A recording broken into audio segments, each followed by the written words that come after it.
هنعمل النهاردة مع بعض عصير البرتقال، وإيه السر اللي بيخليه تقيل زي بتاع الكافيهات بالظبط. معايا 5 برتقانات، نص كيلو برتقان، كيلو برتقان، البرتقان اللي عندك اعمليه، بس لكل برتقاناية نص جزراية. تمام. هنجيب الجزر ونقشره كده ونقطعه مكعبات. معايا نص كوباية سكر، نص كوباية مية، وده هنكرمله على البوتاجاز. أول ما يبدأ يغلي نهدي عليه النار خالص. تمام كده، دي المرحلة الأولى. في المرحلة دي بقى نبدأ نختبره بالشوكة، هو بياخد ربع ساعة كده على النار هادية لحد ما يستوي. وكده خلاص استوى. هنجيب بقى الخلاط بتاعنا نحط فيه البرتقال اللي احنا مقطعينه ومخرجين منه البذر. هنحط كوبايتين مية متلجين، تمام، او 3 كوبايات مية على حسب الكمية اللي عندك.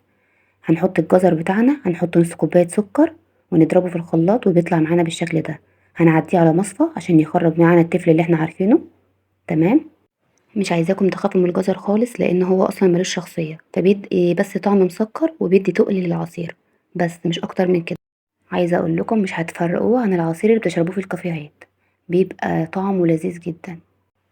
هنا بقى هنبدا بقى نصبه في الكاسات بتاعتنا.